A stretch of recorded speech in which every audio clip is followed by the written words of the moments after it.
feuds between families can linger for generations, but in this chilling tale, a century-old grudge escalates to an unspeakable tragedy that changed everything. What caused this feud to end in bloodshed? The answers will haunt you. This is a story of something my dad witnessed when he was a kid in northern Texas.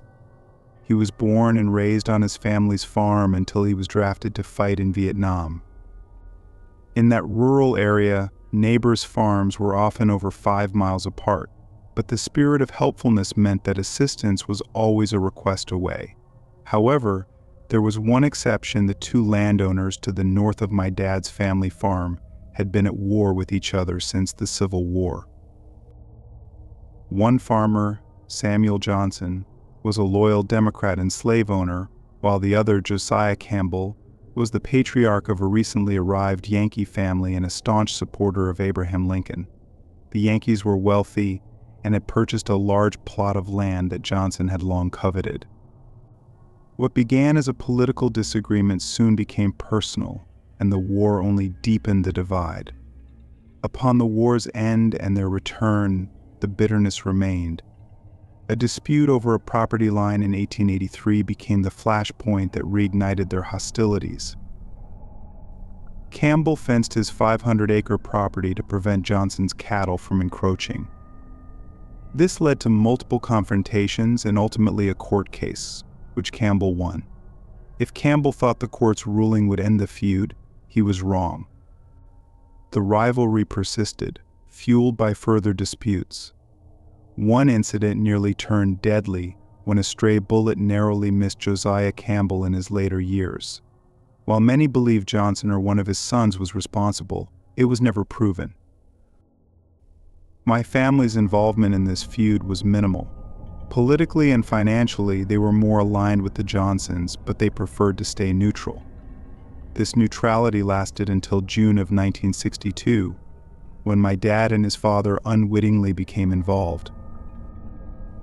It was a warm Sunday morning, and my dad's family attended church as usual. That day, the absence of the Campbell family was conspicuous, as their pew sat glaringly empty. Whispers spread through the congregation, but the Johnsons remained silent and stoic in their seats. On the drive home, my grandfather decided to stop by the Campbell property to check if everything was all right. The farm was eerily quiet, the livestock unfed and restless, mooed incessantly. Alarmed, my grandfather and dad entered the house to investigate. The screen door slammed in the wind as they stepped inside. The house was unsettlingly silent. Doors were unlocked, as was common in the area, but the lack of life within was not. My grandfather called out but got no reply. As they ascended the creaking stairs, they split up to search the rooms. My dad entered a bedroom and froze. Two small bodies lay still in blood-soaked beds. John Jr. and William Campbell had been shot as they slept. My dad, barely out of childhood himself, rushed from the room, fighting the urge to vomit. Meanwhile, my grandfather entered the master bedroom and discovered the bodies of the elder Campbells. Both had been shot in their bed with a shotgun, but John Campbell SR had been fired upon multiple times, leaving him unrecognizable. The brutal nature of the crime left no doubt about the killer's identity: Matthew Johnson, Samuel Johnson's son. Matthew's absence from church that morning had been almost as conspicuous as the Campbells. A manhunt ensued, but it didn't take long to find him. Matthew's body was discovered hanging in the loft of his barn, a clear case of suicide. The motive behind the massacre was tied to another court battle between the families over water rights. After years of legal battles, the Campbells had emerged victorious, leaving the Johnsons financially devastated. With nothing left to lose, Matthew acted on the century-old bitterness. Matthew's wife later told authorities that he had left the house the evening before, returning 2 hours later with blood on his shirt. She claimed to have no idea what he had done, but admitted to watching him burn the clothes in their yard before coming to bed. The following morning, Matthew was gone, and she chose to go to church with her family to avoid suspicion. After the massacre, the Johnson family auctioned their possessions and vacated the property. My dad later heard rumors they had relocated to Wichita Falls, but he never saw them again. The Campbell land remained empty for years, the tragic events tainting its value. Eventually, it was broken up and sold off as a housing subdivision, much like the Johnson land. The feud that had spanned generations came to its horrific conclusion that June morning. What began as a political disagreement over a century earlier ended in unimaginable violence, leaving scars on the community and a tale that still haunts those who hear it.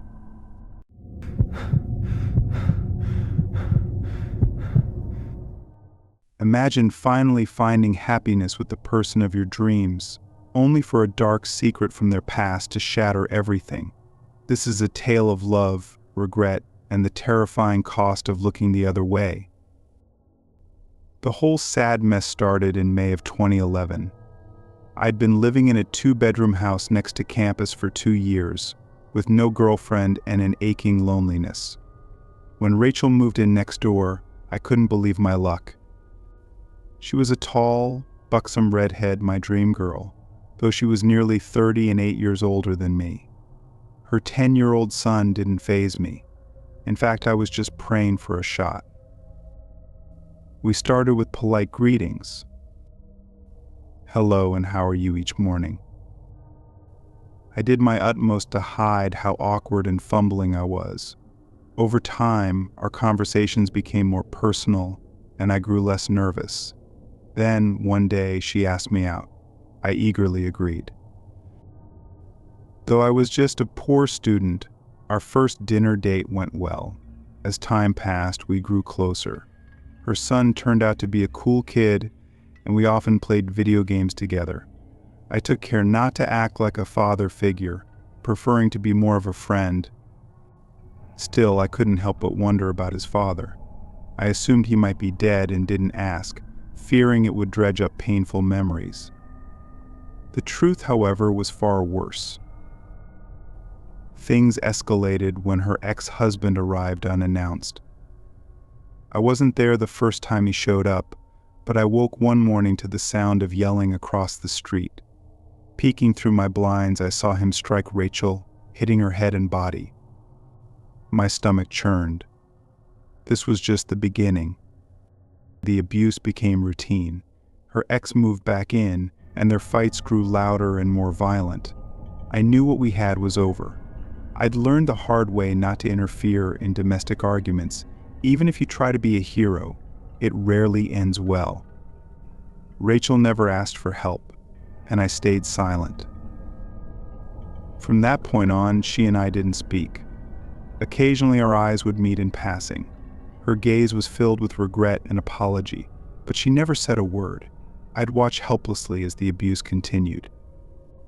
Once, her son confided in me that his father had just returned from jail and that they were moving to a trailer park across town.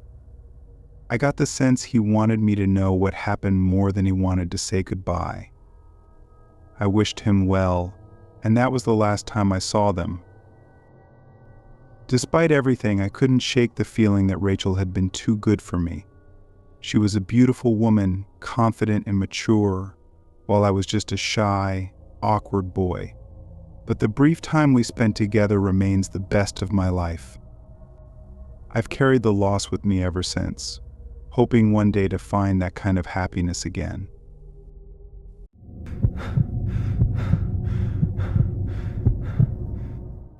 Sometimes the people you think you know best have a side to them that will leave you questioning everything. This story of forbidden attraction, family secrets, and a near-death encounter will keep you on edge until the final word. I had a female neighbor when I was a kid, and her family was, to put it lightly, unusual. They had a strange way of entertaining themselves, like throwing ninja stars at each other. For the most part, they managed not to hurt anyone, but one day, the girl threw a star that stuck in the back of her younger brother's forearm. It wasn't a deep wound, but it stayed lodged as he moved his arm. Instead of freaking out like any sane 10-year-old would, he laughed and pulled it out. Then he threw it right back at her.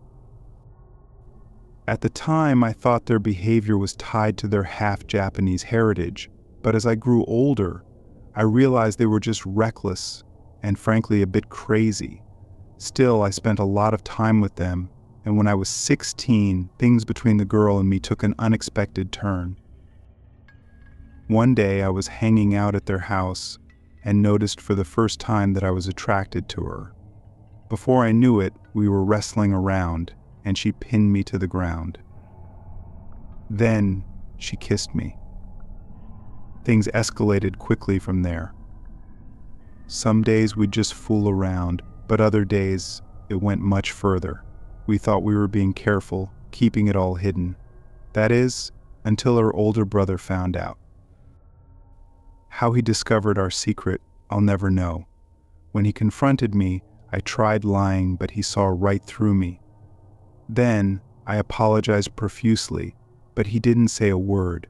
His silence was unnerving, but not as terrifying as the knife he was holding in his hand.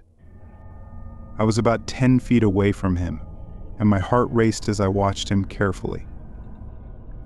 The long silence was unbearable. I finally snapped and shouted, "Say something." His response was chilling. He smiled, raised his arm, and threw the knife at me. Instinctively I ducked, and the blade sailed over my head, embedding itself in the wall behind me. I didn't stick around to see what he'd do next. I bolted out of the house and ran straight home. When I burst into my living room, my mom asked why I was running. I wanted to tell her everything, but I was too embarrassed and scared to admit what had been going on. Instead, I said I was thirsty and hurried to the kitchen to grab a Coke. I'm not sure if she believed me, but she didn't press further. Later that day, the girl called me asking why I'd run off.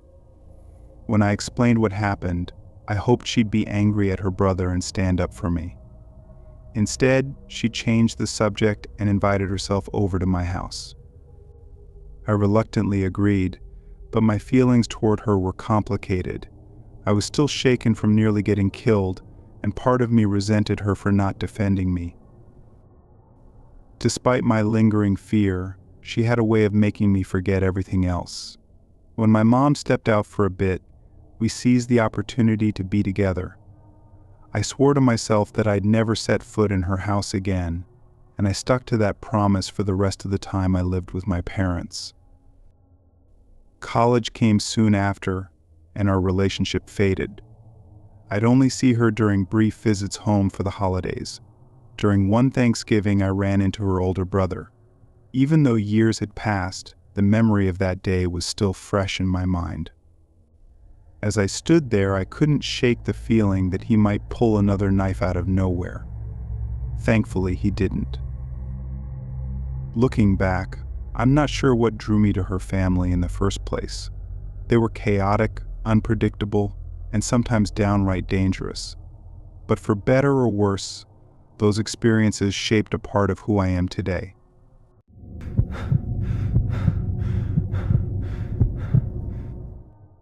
They say the quietest neighbors hold the darkest secrets, but nothing could prepare me for the chilling discovery next door. What began as a peaceful coexistence turned into a nightmare, one that would haunt me long after I moved away.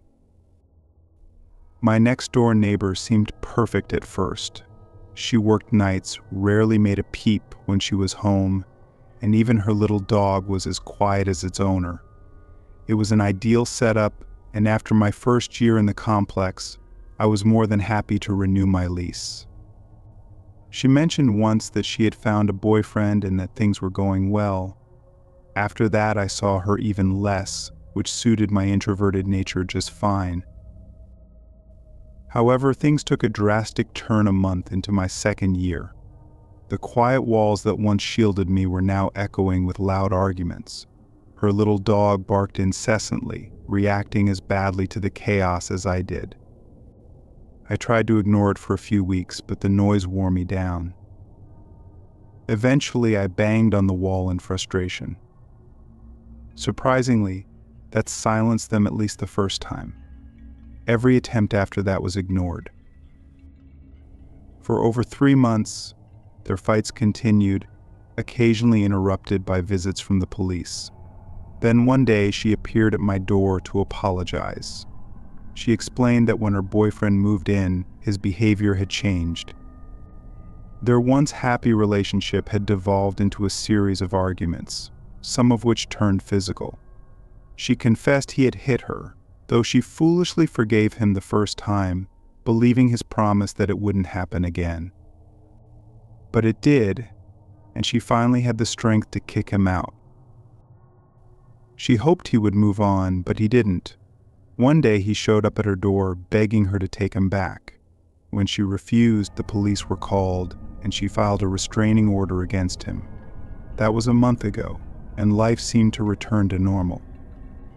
The noise stopped, and the peaceful routine of the complex resumed. I assumed she had moved on just as I had. Considering our opposite schedules, it wasn't unusual for us to go weeks without seeing or hearing from each other. Then one evening, I came home from work to a horrifying scene. Police cars and ambulances filled the parking lot.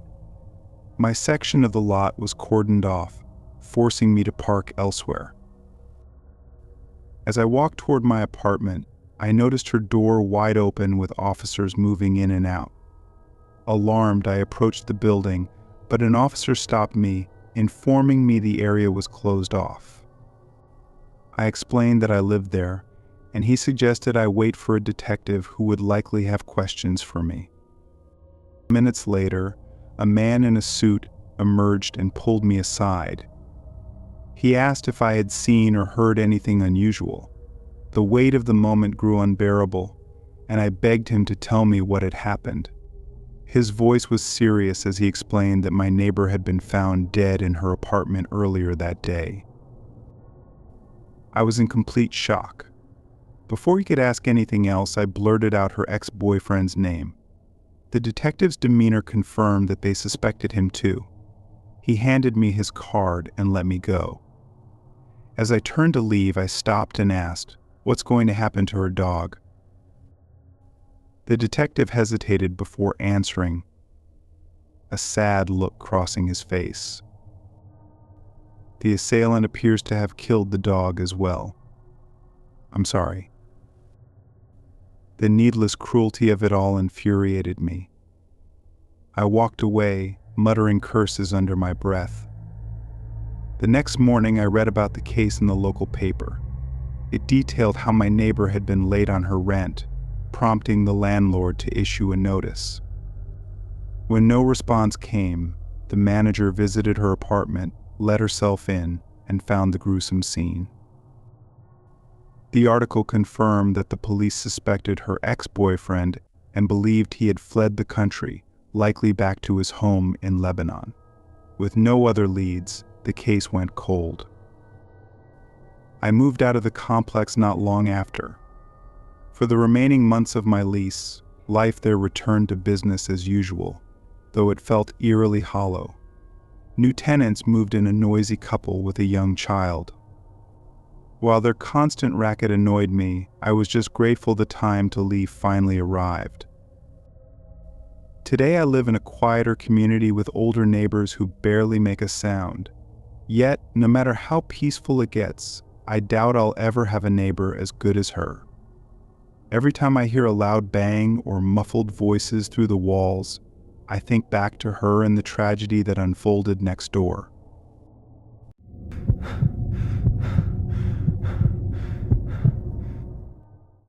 Not all scars are visible. Some are etched deep into the heart and mind, shaped by moments of fear and survival. This is the story of one such moment, a terrifying encounter that changed my perspective on childhood friendships and left an impression I'll never forget. I'm not sure how common it was in your neck of the woods, but Most people I've discussed it with had at least one kid in their neighborhood whose dad would beat their mom. For me, that kid was my friend Mike. I can easily recall at least a dozen times I saw his mom with a black eye, a busted lip, or sometimes both.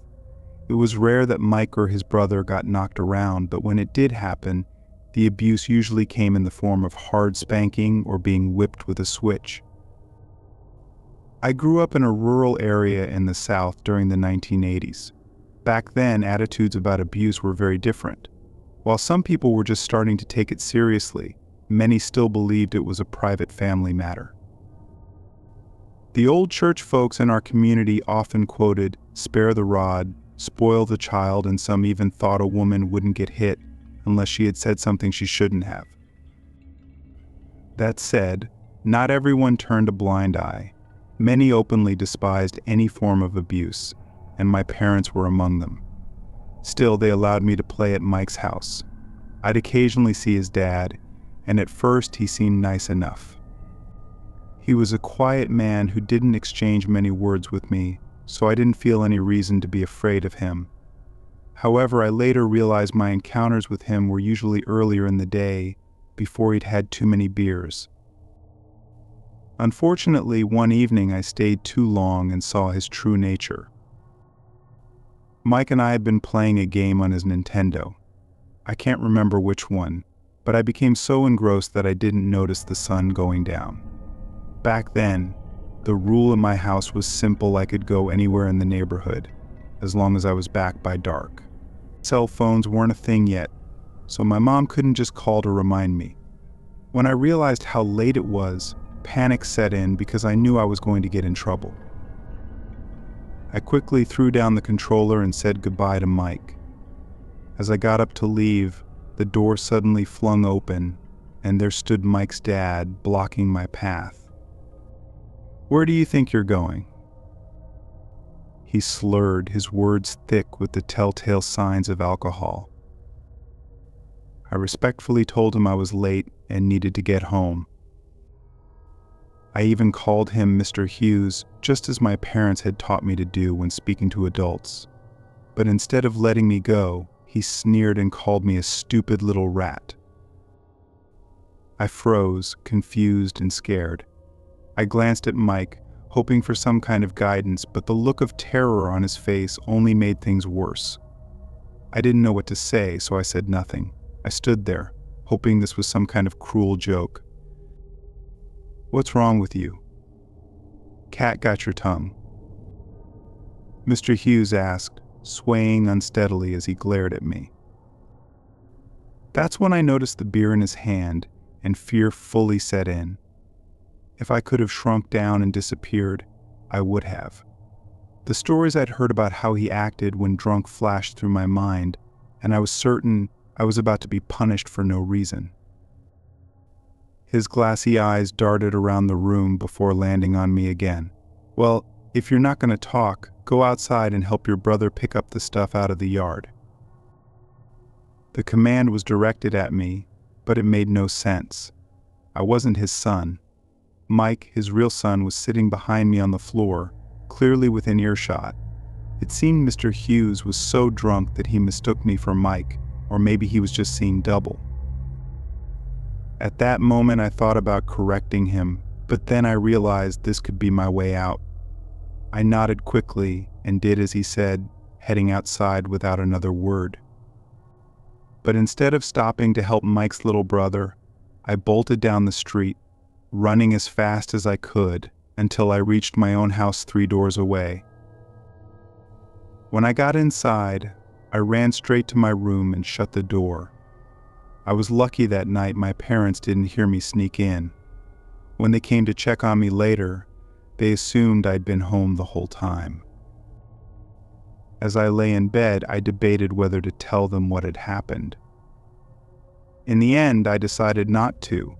It wouldn't have achieved anything except adding more stress to Mike and his family's already difficult situation. So I kept it to myself and counted my blessings. I never found out what happened after I left that night.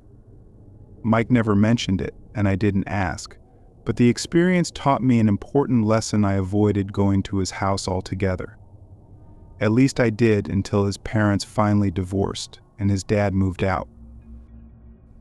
After that, life improved dramatically for Mike and his family. Mike eventually graduated as the valedictorian of our class. His mom remarried a man who was the polar opposite of her ex-husband. This new man became the father Mike had always dreamed of. In the years since my childhood, society's attitudes toward domestic violence have changed for the better. I, for one, am grateful for that progress. No child should have to live in fear, and no family should endure what Mike's family did.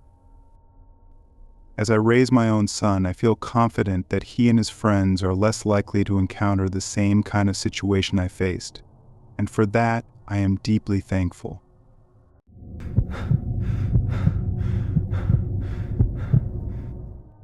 Have you ever felt someone watching you, their presence so sinister it made your skin crawl? This is the story of how a casual encounter with a seemingly ordinary neighbor turned into a nightmare that nearly cost me my life. I recently had to move to a new apartment because of a terrifying incident with another resident at my former complex.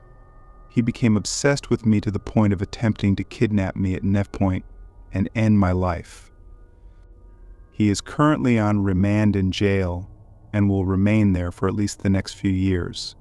However, his family still lives in the same apartment, and they have threatened my family and me more than once.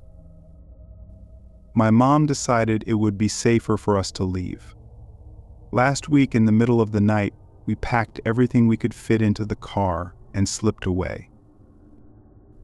I suppose it wouldn't be fair to end the story there, so I'll include everything I can remember that led up to the attack. My mom and younger sister had lived in that particular apartment for around 7 years before I moved in.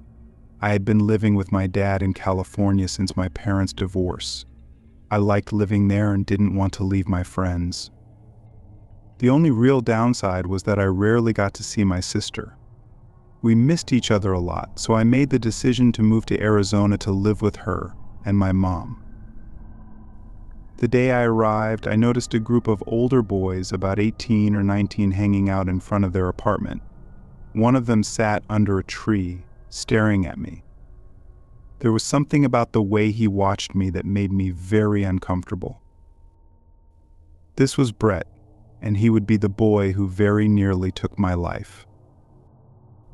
During our first few encounters, he kept his distance. It took about a month for him to introduce himself, and even then, it was the circumstances that forced his hand. We ran into each other at the mailboxes. The narrow space pushed us close together, and our eyes met. I still remember the feeling of indecision as I looked into his eyes. On one hand, he was very handsome, but on the other, there was a deep, unsettling feeling of mistrust I couldn't ignore. We stared at each other for a long moment before he finally introduced himself. I did the same. He offered his hand, and we shared an awkward handshake. That was the beginning of a short but eventually terrifying friendship. Our first day hanging out turned out to be a fun one, with no indication of how things would eventually unfold. Brett remained shy at first, barely saying a word. That day, he told me about a wooded area nearby where the older kids liked to hang out. Curious, I asked him to show me. When we arrived, we found 3 other kids, a boy and 2 girls, smoking and chatting. Brett and I joined them, and by the end of the day, everything seemed fine. I had made a few new friends, and Brett and I got along well. But then, one day, Brett asked me to be his girlfriend. His question caught me completely off guard. While I thought he was good-looking, I wasn't attracted to him in that way. We had become good friends, and I wanted to keep it that way. Not wanting to hurt his feelings, I tried to let him down gently. To my surprise, he took the rejection much better than I expected, quickly changing the subject. However, what happened next was deeply disturbing. As we were talking, Brett noticed a tabby cat walking about 30 feet away. Without warning, he picked up a handful of rocks and began throwing them at the poor creature. Thankfully, he missed every time. Appalled, I yelled at him to stop, but he just shrugged and walked away. I was so unsettled that I headed home, unsure about our friendship going forward. We ran into each other later that week and tried to move past the incident. Brett's brother and a few others were swimming at the pool and invited us to join them. I went home to grab my swimsuit, eager to cool off in the 100-degree heat. At first, everything seemed fine, but while I was talking to another boy by the pool, Brett suddenly pushed him into the water. Everyone, including the boy, started yelling at Brett. Instead of apologizing, he stormed off, just as he had in the woods. Later, when I asked him why he had done it, he confessed he'd been overwhelmed with jealousy. He said seeing me talk to another guy made him feel like I wanted the other boy to be my boyfriend. Hearing this sent a chill through me. I should have cut ties with him right then, but instead I tried to reassure him. I told him he had misunderstood, hoping to diffuse the situation. The relieved smile that spread across his face should have been another red flag, but I ignored it. A week later, Brett's behavior escalated again. We were playing video games with friends when he suddenly tried to kiss me. Furious, I yelled at him, but he just looked sad, trying to make me feel sorry for him. This wasn't the first time he had tried to kiss me. He had also attempted it the day before when we were alone in the woods. That was the final straw.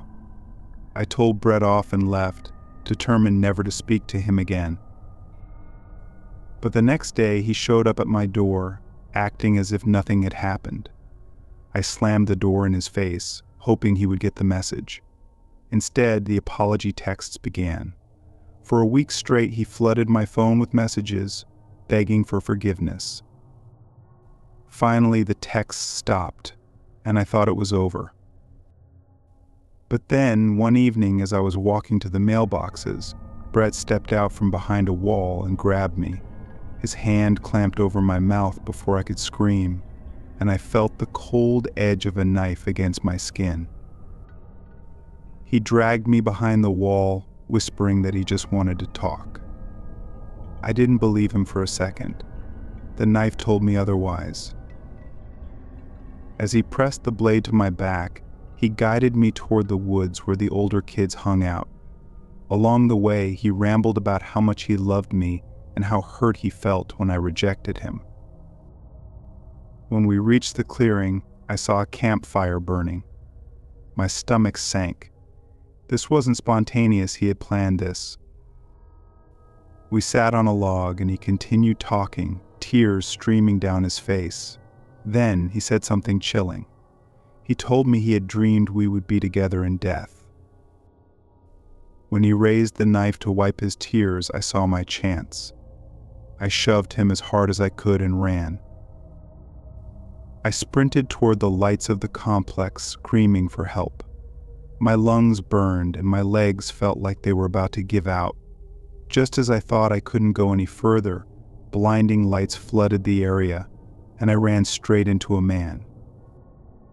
Terrified, I screamed, thinking Brett had caught me. But then I heard a voice say, "It's okay. I'm a police officer. You're safe now." I collapsed, overwhelmed with relief. Brett was caught and taken away. Though he's in jail, his family continues to harass us, forcing us to move. I pray this nightmare will finally end.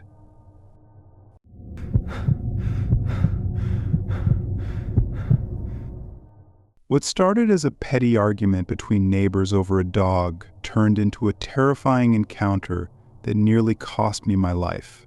You never truly know what your neighbors are capable of until it's too late. Has your neighbor ever tried to kill you? Mine did. And why? Because my dog defecated in his yard. Once. Yes, just once. This guy had been nothing but trouble since the day I moved in. He strutted around shirtless during the summer, flexing and looking around to see if anyone was watching. You'd think someone trying so hard to appear macho would actually act like a man's man, but that wasn't the case.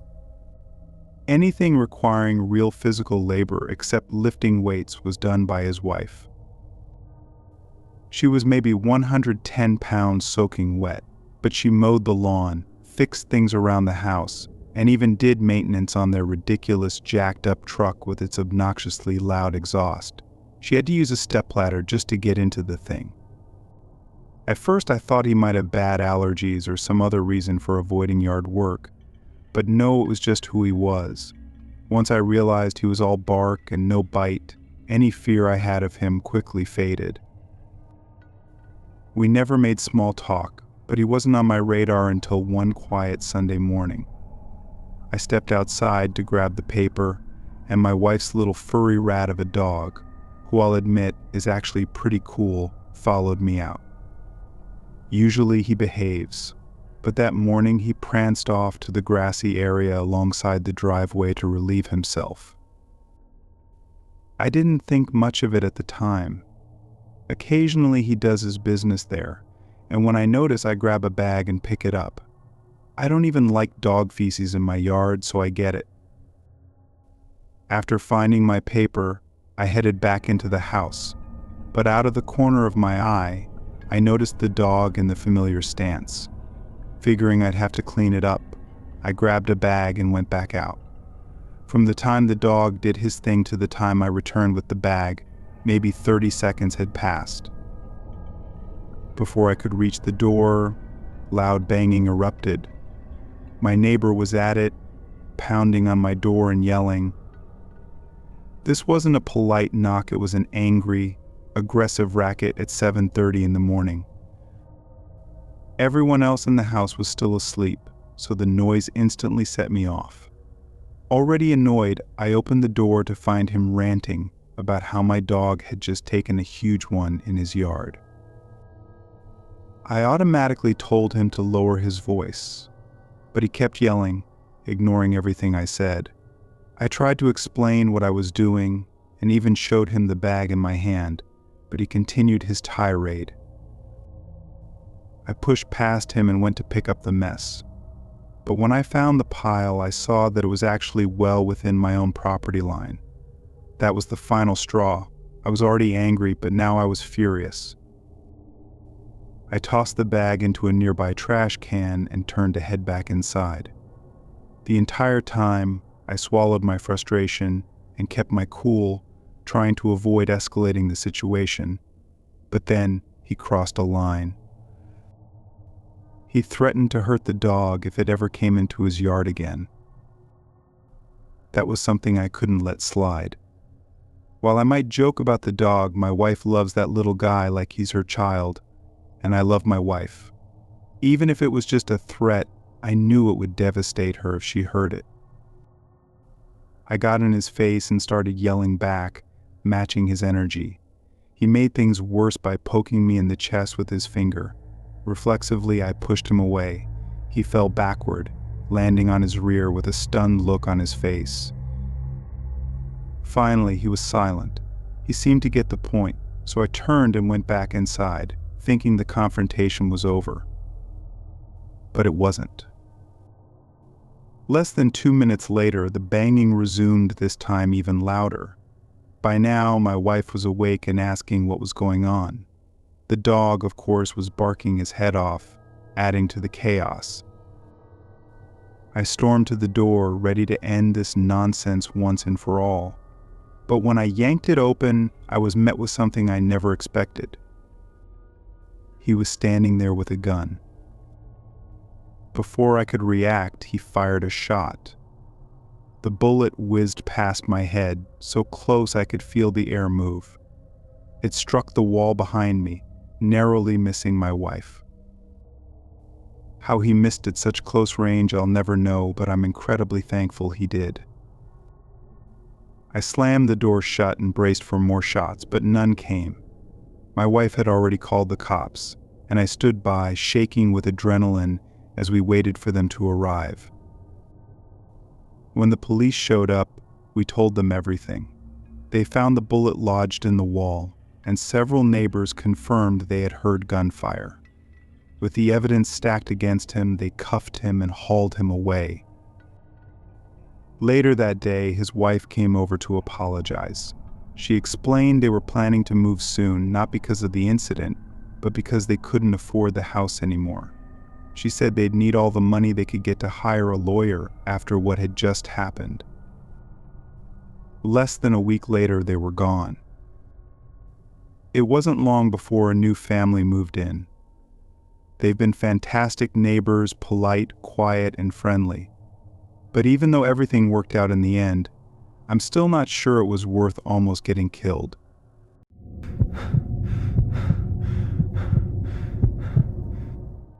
What would you do if the seemingly perfect neighborhood you moved into turned out to hide a chilling secret one that put your family in danger? This is a story of trust, terror, and the lengths a parent will go to protect their child. I was living in a major city with my wife and son, working a corporate job at a bank. Ever since my son was born, I dreamed of moving somewhere quieter, but it was hard to leave my job. Every year I applied for a transfer, but nothing ever came up until my son turned 11. When it finally happened, it happened fast. From the moment we got the news, we had only 2 months to relocate. My son, Michael, was upset at first, as most kids would be, but he eventually came around. The transfer included a promotion and a nice raise, so money wasn't an issue for the move. We left our apartment and moved into a charming house in the suburbs. It was a single-story ranch-style home with a 2-car garage, 3 bedrooms, and a large basement that we decided would be Michael's playroom. The neighborhood was quiet and seemed perfect, a community mostly filled with older, retired residents. Our move took place during Michael's summer vacation, giving him time to adjust before starting school. A few days after settling in, we noticed a boy around Michael's age playing basketball alone in his driveway. Michael spotted him from the car, and it seemed obvious that they could become friends. Later that week, I introduced myself to the boy's family. They were very friendly and even invited me inside to chat. When I mentioned that our sons should meet, they seemed thrilled. Their son, Tyler, was a little shy at first, but it wasn't unusual for a kid meeting an adult for the first time. We set up a play date for the boys, and things seemed to go well at first. Michael, who was outgoing and social, quickly formed a bond with Tyler, even though Tyler was more reserved. The two spent their days riding bikes and playing Nintendo in our basement. It made me happy to see Michael adapting so well to the new environment. But after a few weeks, Michael became distant and no longer wanted to hang out with Tyler. When I asked why, he simply said he wasn't interested and didn't want to discuss it further. Respecting his choice, I didn't press him for details. Tyler, however, kept showing up at our house, though Michael would usually find an excuse to avoid him. Things seemed normal until one day, I came home to find graffiti on the side of our house. It wasn't anything major, but it felt out of place in our quiet neighborhood. Then, a few days later, I noticed scratches near the back door lock, as if someone had tried to break in. I installed the security camera as a precaution. A few nights later, the footage showed a boy sneaking around our yard. He was hard to identify, but he appeared to be about Michael's age. I suspected Tyler, but his parents insisted it wasn't him. Without concrete proof, there wasn't much I could do. The situation took a darker turn when Michael finally confided in us. He revealed why he'd ended his friendship with Tyler. While playing in the woods, Tyler had shown him a dead raccoon and started using it as a puppet with his bare hands. Another time, Tyler brought a kitchen knife to our house and held it to Michael's neck, saying he wanted to know what it would feel like. Tyler threatened to kill him if he told anyone. Just days after learning this, I came home to find the back door ajar. My heart sank as I rushed inside. In the living room, Tyler was holding one of our kitchen knives, standing just feet away from Michael. Though Michael was unharmed, he looked terrified. I demanded Tyler drop the knife. He hesitated, then put it down, laughing nervously as if it were all a joke. I immediately called the police. Tyler's parents finally took the situation seriously, but by then the damage was done. The incident left us shaken. Despite Tyler's parents' assurances, we couldn't stay. 6 months later, we moved again, this time to a place where Michael could feel safe. Looking back, I still can't fully comprehend how quickly things escalated. But one thing is certain: no job promotion or dream house is worth risking your child's safety